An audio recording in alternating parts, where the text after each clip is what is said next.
शुरू से एंड तक ये वीडियो देखने वाले को ही पूरा फायदा मिलेगा मुझे लगता है।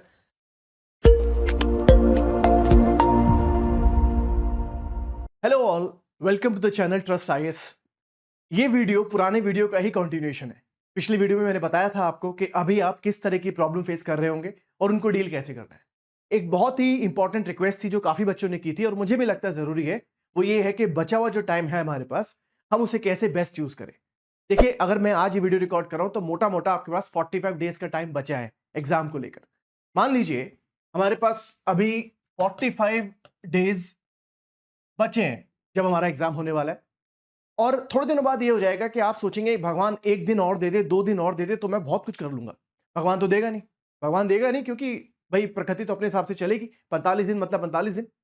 मगर हम इस 45 दिन को एडिशन कर सकते हैं। कैसे कर सकते हैं? मानिए कि आप 8 घंटे पर डे की पढ़ाई करते हैं। 8 hours per day you study normally normal बच्चा 8 घंटे रोज की पढ़ाई कर लेता है, ठीक है। अब अगर हम इसमें सिर्फ और सिर्फ 1.5 घंटे का एडिशन रोज कर दें, 1.5 घंटे का एडिशन अगर हमने रोज कर दिया सिर्फ इसके अंदर, और 45 डेज को मैं घटाकर 40 डेज भी कर दूं, मान लीजिए जब तक आप ये वीडियो देखेंगे हो सकता है 40 दिन ही हो आपके पास, तो 40 डेज के हिसाब से अगर हमने 1.5 घंटे का एडिशन हर दिन कर दिया तो ये कन्वर्ट हो जाता है 60 आवर्स के अंदर। मतलब आपने 60 घंटे एक्स्ट्रा क्रिएट कर दिए। सिर्फ 1.5 घंटा रोज एक्स्ट्रा पढ़ने से 60 घंटे आपके पास एक्स्ट्रा हो जाते हैं। और 60 घंटे को अगर मैं कन्वर्ट करूं दिनों में, तो ये करीब करीब 7 दिन एक्स्ट्रा क्रिएट कर दिए आपने। वही 8 घंटे की पढ़ाई के हिसाब से मैंने कैलकुलेट किया है। 8 घंटे आप पढ़ते हैं, 1.5 घंटा अब आप पढ़ना शुरू कर दीजिए एक्स्ट्रा। उस एक्स्ट्रा 1.5 घंटे की वजह से आपके पास 7 दिन एक्स्ट्रा क्रिएट हो जाएंगे। तो मान लीजिए कि 40 डेज है, तो ये जो 7 दिन आपने एक्स्ट्रा क्रिएट करे, क्योंकि आप 1.5 घंटा रोज पढ़ रहे हैं एक्स्ट्रा, तो समझिए आपने 47 डेज क्रिएट कर दिए। और मुझे लगता है ये 7 दिन का जो स्पेस है आपके लिए बहुत इंपॉर्टेंट हो जाएगा जब आप एग्जाम देंगे उस टाइम पर। ये बात क्लियर हुई? How to create extra space, point number 1। मैंने बोला दिन उतने ही रहेंगे, आप मगर उतने दिन को एक्सटेंड कर सकते हैं सिर्फ 1.5 घंटा रोज एक्स्ट्रा पढ़ाई करके। इसको हम साइड कर देते हैं। Point number 2। पॉइंट नंबर 2 ये है कि माइंड जंबल्ड है, कितना कुछ है, कहां से पढ़ा है, कहां कहां से नोट्स बना रखे हैं, कितने वीडियो देखे थे, कुछ याद नहीं आ रहा कहां से क्या पढ़ना है। सबसे पहले शांति से एक लंबी सांस लीजिए, थोड़ा ठंडा पानी पीजिए और माइंड से क्लटर हटा दो। दिमाग में इतनी जो जंबलिंग चल रही है ना, उसको हटा दो। आप कैसे हटा दो? अपने डायरी में आइडेंटिफाई करो कि जो मोस्ट इंपॉर्टेंट सब्जेक्ट्स हैं वो कौन कौन से। Identify the most important subjects for the examination. For example, आपको ये बताने की जरूरत नहीं है कि इंडियन पॉलिटी बहुत इंपॉर्टेंट है, या फिर एनवायरमेंट एंड ज्योग्राफी भी बहुत इंपॉर्टेंट है।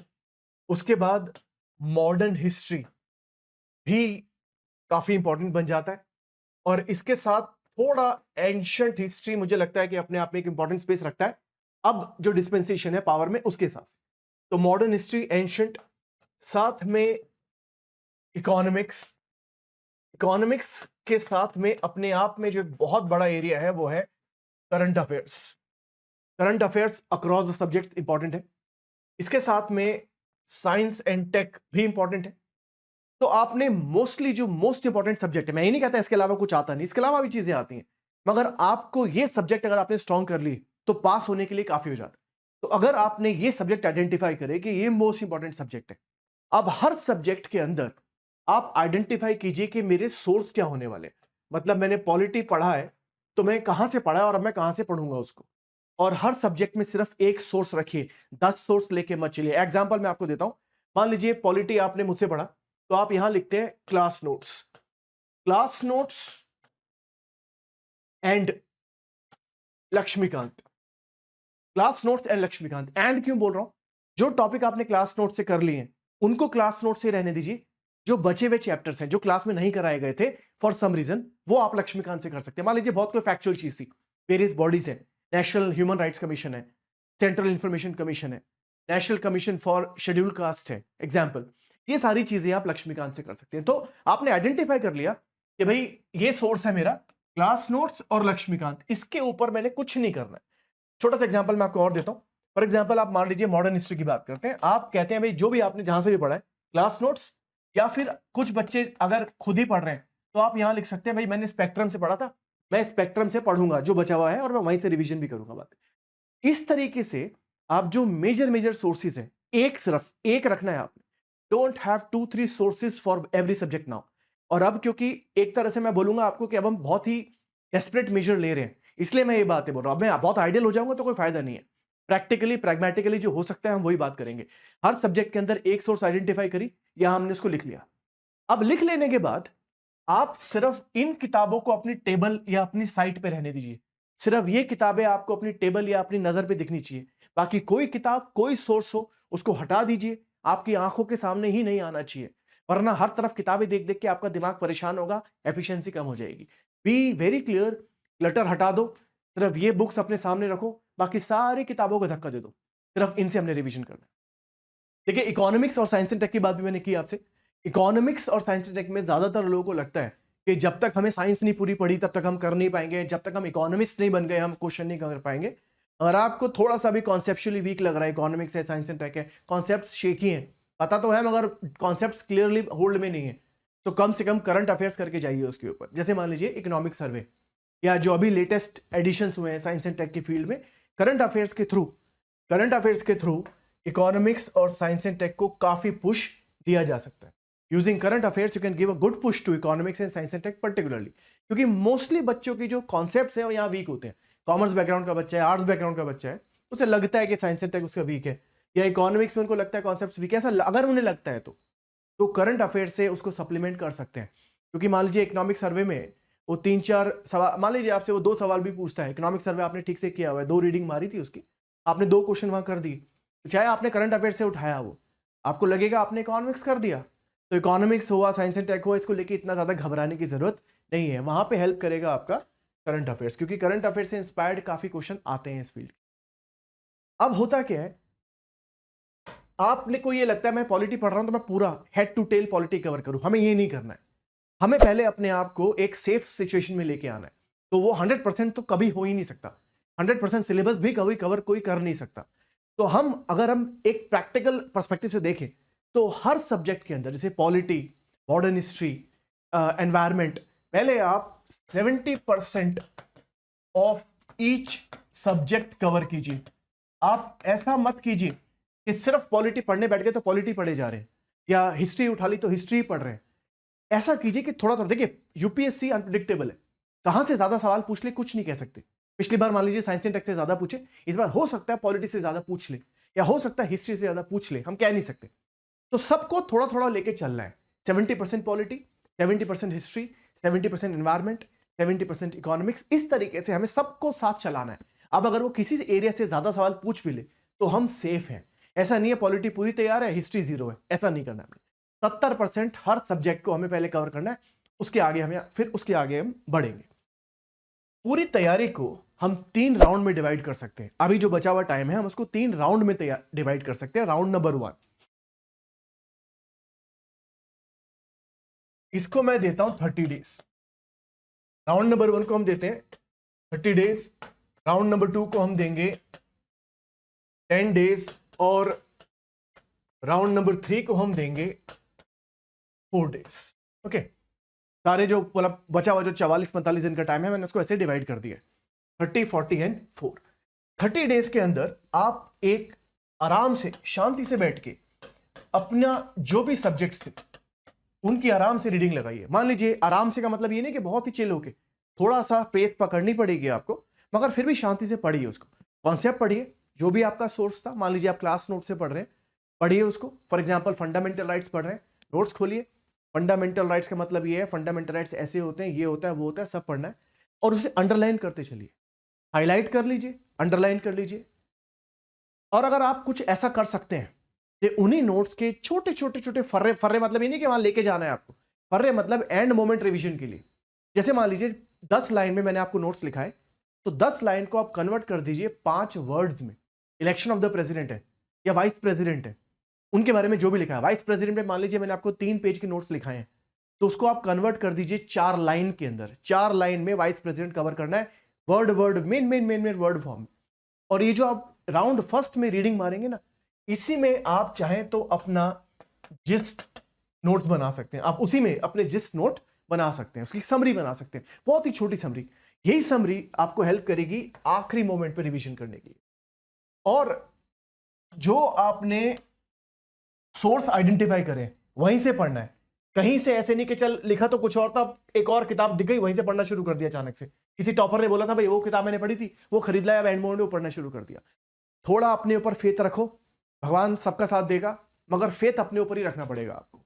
उसने ये किया था इसलिए मैं भी ये करूं जरूरी नहीं है। तो राउंड नंबर 1 में रीडिंग कीजिए, मार्क कीजिए इंपॉर्टेंट एरियाज को या हाईलाइट कर लीजिए, और अगर आप साथ साथ में नोट्स भी बना सकते हैं, जिस्ट की फॉर्म में नोट्स बना सकते हैं तो आप वो बना लीजिए। दूसरा, राउंड नंबर 2, राउंड नंबर 2 के अंदर जो 10 दिन होंगे आपके, इसमें आप एक क्विक रिवीजन मारिए, एक क्विक रिवीजन मारिए। जो आपने राउंड नंबर 1 में पढ़ा है उसी का क्विक रिवीजन मारिए। जो 30 दिन में आपने पढ़ा था अब वही रिवीजन फॉर्म में आपको 10 दिन में पढ़ना है। जो मार्किंग आपने की थी उन्हीं को गो थ्रू कीजिए, वो चीज यहां पे बैठ जाएंगी। और मैं आपको एक और बता दूं कि फर्स्ट राउंड में आप जो पढ़ेंगे इसके अलावा भी आपने कोई चीजें पहले पढ़ी होंगी जो अभी आप नहीं पढ़ पाएंगे। आप भूल भी चुके हो, आपने कहीं से कुछ पढ़ा था, मगर ब्रेन कुछ भूलता नहीं है। तो अभी कहीं भी आपने कोई चीज पढ़ी थी पहले, अगर बाई चांस वो एग्जाम में आता है और इन राउंड्स में आप उन्हें नहीं भी पढ़ पाए, डोंट वरी, ब्रेन ने हर चीज स्टोर कर रखी है। जब वो ऑप्शन देखेगा सबकॉन्शियसली आपको आंसर निकाल के दे देगा, और मैक्सिमम केसेस में वो आंसर ठीक भी होता है। आपको लगता है आप तुक्का मार रहे हो, तुक्का नहीं है, ब्रेन जानता है वो आंसर, ऑप्शन देख के रिकॉग्नाइज करेगा और आपका मन बोलेगा कि यार यही आंसर है इसका। वो मन नहीं बोल रहा है, सबकॉन्शियस माइंड बोल रहा है। तो अपने माइंड के ऊपर भी आप फेथ रखिए, चीजें वो आपको याद दिलाएगा। राउंड फर्स्ट खत्म, राउंड सेकंड क्विक रिवीजन किया। क्विक रिवीजन उन्हीं चीजों का जो फर्स्ट राउंड में हमने पढ़ी थी। फिर जो यहाँ पे हमने जिस्ट बनाया था, जो छोटे छोटे नोट्स बनाए थे, मैंने अभी बोला आपको, तो उसका एंड रिवीजन करने के लिए, आखिरी रनिंग रिवीजन करने के लिए वो आप 4 दिन रख लीजिए। भाई जितना भी पढ़ा है उसे कंसोलिडेशन ही तो कर रहे हैं हम लोग बार बार। मैंने आपको पहले भी बताया था प्रीवियस वीडियो में कि प्रॉब्लम पढ़ाई की नहीं है, प्रॉब्लम कंसोलिडेशन की है। अब हम कंसोलिडेशन कर रहे हैं और इसके अंदर मैं ये मान के चल रहा हूं कि आप 70 से 80% तक अपना सिलेबस कवर करते जा रहे हैं। पहले राउंड में आपको लगेगा मैं पढ़ रहा हूं मगर कुछ याद नहीं रह रहा है, ऐसा होगा। मगर जब आप सेकंड राउंड तक आएंगे आपको चीजें याद होंगी, और जब आप थर्ड राउंड में आएंगे और ज्यादा राउंड याद होगी। और आपको अगर फिर भी लगे कि मुझे याद नहीं है, बिलीव मी, ऑप्शन देखेंगे आपको याद आ जाएगा। तो इस बात बार बार टेस्ट करके मत देखो यार मुझे याद नहीं आ रहा कि गांधी जी के एग्जैक्टली कितने बच्चे थे, ये नहीं याद आएगा, कोई बात नहीं। मगर जब आप ऑप्शन देखोगे आपको चीजें याद आएंगी। तो अपने ऊपर फेथ रखिए। इस तरह से हम पूरी की पूरी तैयारी को 3 राउंड के अंदर हम डिवाइड कर सकते हैं। दूसरी बात, सीसैट को भी मेरे हिसाब से कम आप 10 घंटे हर हफ्ते दीजिए। सीसैट को कम से कम 10 घंटे हर हफ्ते दीजिए, क्योंकि देखिए जीएस में स्कोर करना जरूरी है, जो हो भी जाएगा, साथ में सीसैट को भी क्लियर करना जरूरी है, चाहे वो एक पासिंग मार्क्स ही क्यों ना हो। 10 घंटे हर हफ्ते आप देंगे और उसमें भी इंपॉर्टेंट एरियाज पे ज्यादा फोकस करेंगे। कोशिश करूंगा सीसैट पे आपको एक वीडियो बना के दूं।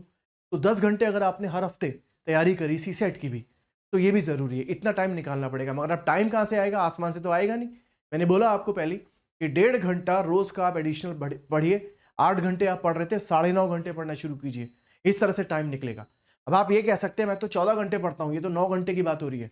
मैं आपको बता दूं कि 14 घंटे प्योर पढ़ाई करना इतने दिन तक ऑलमोस्ट इम्पॉसिबल है। ऑन एन एवरेज बच्चा 8 घंटे ही पढ़ सकता है, 8 का 9.5 कर दीजिए। अब प्योर वर्ड आ गया, तो मैं आपको ये बताना चाह रहा हूं कि अपनी पढ़ाई के अंदर आप कॉन्सेंट्रेशन बढ़ाइए। अगर आप मैक्सिमम आउटपुट लेना चाहते हैं तो आपका जो कॉन्सेंट्रेशन है वो बहुत ही हाई होना चाहिए। आपका जो स्टडी का फोकस है वो बहुत ही हाई होना चाहिए। मगर स्टडी का फोकस हाई कैसे होगा? स्टडी का फोकस हाई तब होगा जब आपके ब्रेन में डिस्ट्रैक्शंस मिनिमम होंगी। अपने माइंड को फोकस रखिए, क्लियर रखिए, स्मूथ रखिए, शांत रखिए। जब दिमाग शांत होगा वो बहुत चीजें प्रोसेस करके आपको देगा। दिमाग जम्बल्ड है, हेज में है, हर समय रनिंग मोड में है, तो आपको मुश्किल भी होगी। तो डिस्ट्रैक्शन कम करनी है, कंसंट्रेशन बढ़ानी है, तभी आपको इसका पूरा फायदा मिलेगा। इस तरह से हम अपनी एफिशिएंसी बढ़ाएंगे। एफिशिएंसी बढ़ाइए, थोड़ा सा टाइम बढ़ाइए, स्ट्रेटेजी बनाइए जो हमने डिस्कस करी, और उसके बाद आप एग्जाम दीजिए। मुझे नहीं लगता उसके बाद आपको कोई भी ज्यादा दिक्कत होगी। रही बात एंड रिजल्ट की, एंड रिजल्ट की चिंता आपको करनी नहीं है, आपको सिर्फ कर्म करना है, फल की चिंता नहीं करनी है। सब ठीक होगा अगर आप शांति से थोड़ी बहुत स्ट्रेटेजी बनाकर भी चलेंगे बहुत टाइम है, आराम से आप पास हो सकते हैं, प्रोवाइडेड इस टाइम को आप ठीक से यूज करें। तो हिम्मत हारनी नहीं है, किसी को देख के ही परेशान नहीं होना कि उसने इतना इतना कर लिया, मैंने तो इतना नहीं किया है। आप अपने हिसाब से चलिए, अगर भगवान आपके साथ है, जो है भी, ऐसे मान के चलो, चीजें सब ठीक हो जाएंगी। मैंने बोला आपको 70-80% तक आप अपना कोर्स करते चलिए, इसके ऊपर बहुत ज्यादा एफिशिएंसी या बहुत ज्यादा परफेक्शन की जरूरत हमें है नहीं। और अगर आप इसके ऊपर जाना चाहते हैं, जा चुके हैं, इससे अच्छा तो कुछ हो ही नहीं सकता। मगर बेयर मिनिमम की मैंने बात करी आपसे, तो ये आप करके चलते हैं, होपफुली आपका रिजल्ट अच्छा निकलेगा, आपके फेवर में ही जाएगा। रेलेवेंट वीडियोस और भी बनाऊंगा मैं इसके ऊपर, ताकि आपको एग्जाम में जितनी हेल्प करी जा सके एक्सपीरियंस के थ्रू जो हमने कमाया है, वो आपके साथ मैं शेयर करूंगा। कोशिश यही थी कि जो मैंने सीखा है मैं आपके साथ शेयर करूं। Keep going strong. Thank you so much.